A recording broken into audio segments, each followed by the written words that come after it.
మీరు సిటీలో ఉంటూ తక్కువ పెట్టుబడితో ఏదైనా బిజినెస్ చేయాలనుకుంటున్నారా? అదేవిధంగా జాబ్ చేస్తూ పార్ట్ టైం బిజినెస్ కూడా చేయాలి అనుకుంటున్నారా? అయితే ఈ బిజినెస్ మీకోసమే.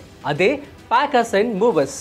అయితే ప్యాకర్స్ అండ్ మూవర్స్ బిజినెస్కి ఎందుకు ఇంత ఇంపార్టెన్స్ ఉంది అంటే, ప్రస్తుతం మనం చూస్తూ ఉంటాము చాలామంది జాబ్ పర్పస్ కావచ్చు, మరేదైనా పర్పస్ కావచ్చు, వారు సిటీ నుంచి సిటీకి మారుతూ ఉంటారు. దీనికి సంబంధించి వారి యొక్క వస్తువులన్నీ కూడా ట్రాన్స్పోర్ట్ చేయాల్సి ఉంటుంది. సో దీనికి సంబంధించి ఈ యొక్క ప్యాకర్స్ అండ్ మూవర్స్ అనేది మంచిగా ఉపయోగపడుతూ ఉంటుంది. సో కాబట్టి ఇటువంటి బిజినెస్ కనుక మీరు చేస్తే మంచి లాభాలను మీరు పొందవచ్చు. అయితే ప్యాకర్స్ అండ్ మూవర్స్ బిజినెస్ మొదలు పెట్టడానికి ఎంత పెట్టుబడి అవుతుంది, అండ్ దీనికి సంబంధించి ఎటువంటి లైసెన్సులు తీసుకోవాలి, అండ్ స్టాఫ్ని ఎలా సెలెక్ట్ చేసుకోవాల్సి ఉంటుంది, వారికి ట్రైనింగ్ ఎలా ఇవ్వాల్సి ఉంటుంది, ఆ తర్వాత మార్కెటింగ్ ఎలా చేసుకోవాలి, and turn over and profit, ఈ విషయాలన్నీ కూడా మనము ఈ వీడియోలో తెలుసుకోబోతున్నాం. సో వీడియోని మిస్ అవ్వకుండా ఎండ్ వరకు చూసేయండి.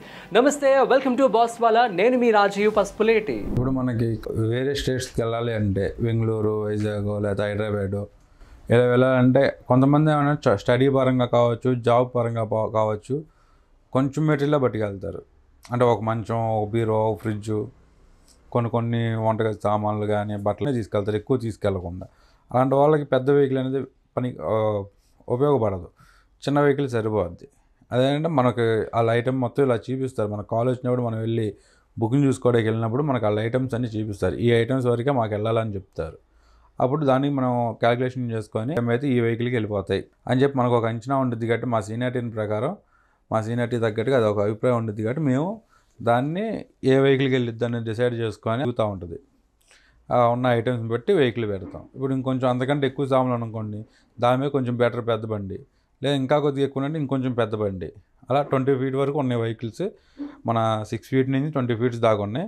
ఈ మధ్యలో ఏ వెహికల్ ఆ ఉన్న సామాన్లు బట్టి ఏ వెహికల్ కావాలంటే ఆ వెహికల్ యూజ్ చేసుకోవడం జరుగుతుంది. నా ఉద్దేశానికి తగ్గట్టుగా అయితే ఈ బిజినెస్లో ఏ వెహికల్ ఉండాలంటే నాకు తెలిసి సెకండ్ హ్యాండ్ అయితే బెటర్ అండి. ఎందుకంటే ఇది టన్నేజ్ రాదు కాబట్టి ఇబ్బంది ఏమి ఉండదు దీంట్లో. నా దగ్గర వచ్చేప్పుడు 2 వెహికల్స్ ఉన్నాయండి.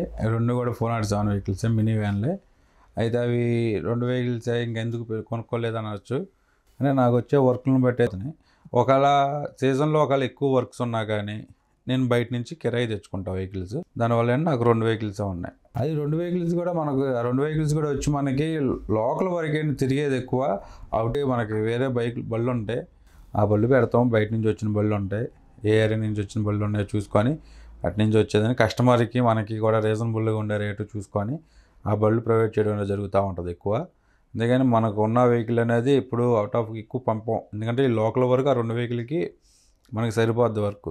ఇప్పుడు మనకి ఏ వెహికల్ కొత్తది పెద్దది కరెక్ట్గా డిసిషన్ తీసుకోవాలంటే దానికి ఏంటంటే మనకి ఇప్పుడు బాగా లాంగ్ వెళ్ళాలనుకోండి, లాంగ్ వెళ్ళేటప్పుడు సెకండ్ హ్యాండ్ వెహికల్ అయితే అనవసరం.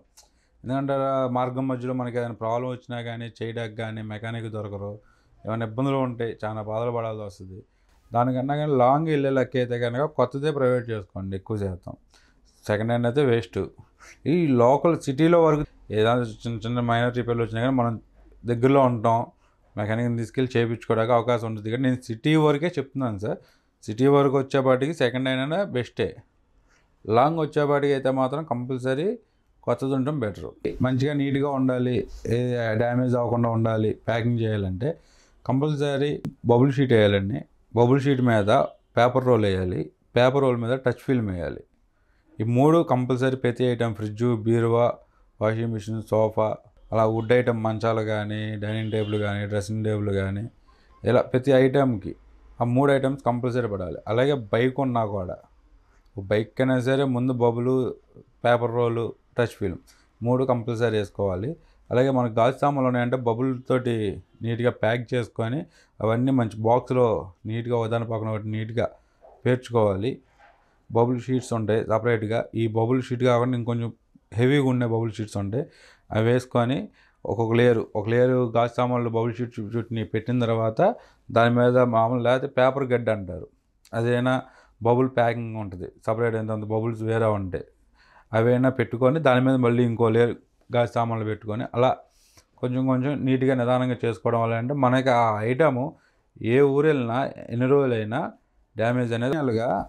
ఈ సపరేట్గా షీట్స్ తెచ్చుకున్నాను నేను, రబ్బర్ షీట్స్, స్పాంజ్ టైప్ ఉంటాయి. వాటితో నేను లోకల్ కస్టమర్కి కూడా ఇదొకటి అందించగలగాలి అని చెప్పి ఫ్రిడ్జ్కి వీటికి మేజర్ ఐటమ్స్కి బాగా ఇంపార్టెంట్ అయిన ఐటమ్స్కి డ్యామేజ్ అవ్వకుండా చేసుకోవాలన్న ఉద్దేశం మీద కస్టమర్ ఒక ఇది పొందడానికి నేను వేరే షీట్స్ తెచ్చుకోవడం జరిగింది సపరేట్గా. ఇప్పుడు దాకా షీట్స్ మీరు ఎవరి దగ్గర చూసి ఉండకపోవచ్చు కూడా, నా దగ్గర ఆ షీట్స్ ఉన్నాయి. లోకల్ వరకే నేను ప్రొవైడ్ చేస్తా. అవుట్ ఆఫ్ చైన్ నేను అవి అవుట్ ఆఫ్కి వచ్చేప్పటికి వేరే ఉన్నాయి, మెటీరియల్ అవే వేస్తాం. ఇవి వచ్చేప్పటికి నాకు కాస్ట్ కూడా బాగా పడింది, ఎందుకంటే నేను తీసుకొచ్చి వాడుతున్నాను. లోకల్ వరకు ఇట్లా వాడుకుంటున్నాను నేను. మేము ఎలాంటి సేఫ్టీస్ తీసుకుంటామంటే అండి, వర్క్ స్టార్ట్ చేసే ముందు అయితే కనుక అక్కడ ఉన్న ఐటమ్స్ని బట్టి, అవి కాస్ట్లీ ఐటమ్స్ అలాగే మన సెన్సిటివ్ ఐటమ్స్ దానికి బాగా అనుభవం ఉన్న వాళ్ళని ప్రొఫెషనల్స్నే తీసుకురావడం జరుగుతుంది. నేను తీసుకొచ్చిన తర్వాత వాళ్ళకి ఇచ్చే మెటీరియల్ కూడా హెవీ మెటీరియల్ వేస్తామండి. మామూలుగా జనరల్గా ఇచ్చే మెటీరియల్ కాకుండా కొంచెం హెవీగా ఇస్తాం మెటీరియల్ కూడా. Bubbles pack compulsory. ఇప్పుడు టీవీ ఉందనుకోండి, టీవీకి వచ్చేప్పటికి ముందు బబుల్ ప్యాక్ 2-3 లేయర్స్ వేస్తారు. దాని మీద పేపర్ రోలు అలాగే మళ్ళీ అది 2-3 లేయర్స్ వేస్తారు. దాని మీద టచ్ ఫిల్మ్ వచ్చేప్పటికి కంపల్సరీ అది కూడా ఇంకా ఎక్కువ ఇస్తారు, ఇంకా ఎక్కువసేపు చేస్తారు. 2-3 లేయర్స్ పైన చేస్తారు టచ్ ఫిల్మ్ వచ్చేపాటికి. ఇది కాకుండా దీనికి మధ్యలో మళ్ళీ కావాలంటే మన థర్మాకోల్ షీట్స్ ఉన్నాయి చూసారా, థర్మాకోల్ షీట్స్ పెట్టి ముందు దాని మీద బబుల్ వేసి దాని మీద పేపర్ రోల్ వేసి దాని మీద టచ్ ఫిల్మ్ చేస్తాం. ఇదో రకం ప్యాకింగ్ అండి. ఇది కూడా కాకపోతే ఇంకోటి ఉంది, రబ్బర్ షీట్స్ ఉంటాయి, కార్గో షీట్స్ అంటాం మనం. ఆ రబ్బర్ షీట్స్తో ముందు ప్యాక్ చేసి దాని మీద థర్మాకోల్ పెట్టి దాని మీద బబుల్ షీట్ వేసి దాని మీద పేపర్ రోల్ దాని మీద పైన టచ్ ఫిల్మ్. ఈ టచ్ ఫిల్మ్ అనేది పైన ఎందుకు వేస్తామంటే ఒకవేళ ఐటము మనం తీసుకెళ్ళి వాటర్లో పెట్టేసినా వానలో పెట్టినా కూడా ఐటెం లోపల మనం ప్యాక్ చేసిన మెటీరియల్ కూడా తడవదు. అందుకని ఆ టచ్ ఫిల్మ్ అనేది పైన వేస్తాం. అది ప్రొఫెషనల్ ఒక్కలే చేయగలుగుతారు ఆ ప్యాకింగ్. దానికి మేము కూడా కంపల్సరీ ప్రొఫెషనల్స్నే తీసుకొని వెళ్తాం. ఈ మెటీరియల్ వచ్చేసి పేపర్ మిల్లు దొరికిద్దండి. అది అట్టపెట్టెలు కంపెనీలు ఉంటాయి చూసారు తయారు చేసేవి, వాటిలో పేపర్ రోల్ దొరికిద్ది. ఈ టచ్ ఫిల్మ్ కానీ బబుల్ షీట్ కానీ ఇవన్నీ కూడా మనకి మామూలు షాపుల్లో దొరుకుతాయి. ఈ మన ప్లాస్టిక్ ఐటమ్స్ ఉంటాయి చూసారా, ఆ షాపుల్లో దొరుకుతాయి. అంటే మనకి బఫే ప్లేట్లు అలా ఆ ఐటమ్స్ దొరుకుతాయి చూసారా, ఆ ఐటమ్స్ ఇవన్నీ ఉంటాయి compulsory. Touch film, bubble sheet ఇవి ఉంటాయి. ఈ గమ్ టేబుల్ ఇవన్నీ కూడా అక్కడ దొరుకుతాయి కంపల్సరీ. అక్కడ దొరుకుతాయి gum tape, touch film, bubble sheet, తాళ్ళు, మనకు కావాల్సిన పైకి వాడే తాడు గట్లు ఉంటాయి అవి, ఇవన్నీ మామూలు అక్కడ దొరుకుతాయి షాపుల్లో. బఫే ప్లేట్లు అమ్మే షాపుల్లో దొరుకుతాయి. ఇప్పుడు అలాగే ఈ మెటీరియల్ ఎక్కడెక్కడ సప్లై అవుతుంది, ఎవరెవరి దగ్గర ఉండిద్ది అనే లెక్కలో వస్తే మనకి విజయవాడలో ఆటోనగర్ వచ్చేపాటికి 2-3 పేపర్ మిల్లులు ఉన్నాయండి. అక్కడ పేపర్ రోల్ అవి దొరుకుతుంది. బీసన్ రోడ్డు 1 టౌన్ వెళ్ళిపోతే మనకు ఆ మార్కెట్లో ప్రతి షాప్లో కూడా మనకి బబుల్ షీటు, బీసన్ రోడ్డు తర్వాత వచ్చి మన 1 టౌన్ సెంటర్లోకి వస్తే ప్రతి షాప్ నుంచి కూడా ఇక్కడ దగ్గర కంపల్సరీ దొరికే అవకాశం ఉంటుంది. ఈ విజయవాడ సిటీలో అయితే ఎక్కువగానే దొరుకుతున్నాయి, ఇబ్బంది ఏం లేదు. Bubble sheet, touch film, gum table, తాడుగట్లు ఇవన్నీ కూడా బీసన్ రోడ్డు 1 టౌన్ ఈ ఏరియాలో ఖచ్చితంగా దొరుకుతాయండి. ఇప్పుడు మనకు వచ్చేప్పటికి ఈ మెటీరియల్ అంతా కూడా నేను ఒక దగ్గర తీసుకుంటున్నాను. ఫస్ట్ నేను వర్క్ స్టార్ట్ చేసిన కానీ చెప్పాలి, నేను స్టార్టింగ్లో వెళ్ళేవాడిని షాప్కి. ఇప్పుడు షాప్కి కూడా వెళ్ళను, ఫోన్ చేసి చెప్తా, సార్ నాకు పలానా మెటీరియల్ పంపించండి అని. వారే పంపించేస్తూ ఉంటారు. నాకు ఆన్లైన్ పేమెంట్ చేసేస్తాం, లేదా ఒకసారి వెళ్ళిన కుర్రాడికి పేమెంట్ ఇచ్చేయడం జరుగుతుంది. మా ఇద్దరికి రిలేషన్ అయితే బాగుంటుందండి. వాళ్ళు కూడా వ్యాపారస్తులు కాబట్టి వాళ్ళు కూడా ఎటు ఇచ్చేయరు, మనకి రీజనబుల్ రేట్లకి ఇస్తారు. ఎందుకు ఒకే షాప్ అంటే మనకి నమ్మకం సార్, అతని దగ్గర అయితే క్వాలిటీ ఉండిద్ది. మెయిన్ వేరే షాపులో కన్నా కూడా ఇక్కడ క్వాలిటీ ఉంటుంది. అలాగే ఐటెం కూడా ఎక్కువ వస్తుంది, హెవీగా వస్తుంది. మామూలు బయట షాపులో అనుకోండి ఒక 2-3 మీటర్లు తగ్గే అవకాశం ఉంటుంది. ఏంటంటే ఆ 2-3 మీటర్లు కూడా కలిసి వచ్చే అవకాశం ఉంటుంది. అందుకోసమని మనం అదే షాప్ని ఎంచుకోవడం అనేది జరిగింది. ఇప్పుడు మనం వాళ్ళకి మన మెటీరియల్ తెచ్చుకున్నప్పుడు వాళ్ళకి అమౌంట్ ఇవ్వాలి కదా సార్, పేమెంట్ చేయాలి కదా. పేమెంట్ వచ్చేపాటికి మ్యాక్సిమం క్యాష్ ఇచ్చి పంపిస్తామండి కుర్రోళ్ళు వెళ్ళి క్యాష్ ఇచ్చేసి మెటీరియల్ తెచ్చుకుంటారు మనం ఫోన్ చేసి చెప్పినాక. తర్వాత ఒక్కోసారి అందుబాటులో లేకపోతే కనుక ఫోన్ చేసి ఫోన్పేనో అదే క్రెడిట్ చేసేస్తామండి, అకౌంట్లో వేసేస్తామంటే వాళ్ళు మన కుర్రోడు వెళ్ళగానే మనకి మెటీరియల్ ఇచ్చేస్తారు. ఏ సందర్భాల్లో క్రెడిట్ అంటే మనకు వచ్చి నేను ఊర్లో లేకపోవడం ఒకటి, లేదంటే ఏదైనా బిజీ వర్క్లో ఉండడం ఒకటి, తర్వాత కొన్ని ఇలాంటి కారణాల వల్ల, లేదనుకుంటే నా దగ్గర అమౌంట్ లేకపోతే ఆ టైంలో క్యాష్ లేకపోతే బై హ్యాండ్ లేకపోతే అప్పుడు క్రియేట్ చేయడం అనేది జరుగుతుంది.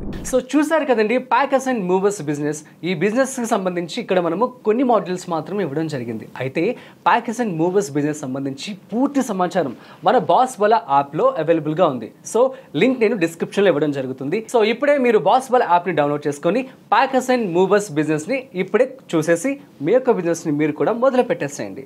సో మరిన్ని ఇంట్రెస్టింగ్ కాంటెంట్ కోసం బిజినెస్ కదా, సో మరిన్ని బిజినెస్ ఐడియాస్ కోసం చూస్తూనే ఉండండి Boss Wala business Telugu YouTube channel. This is Rajeev signing off. Boss Wala. Be the boss.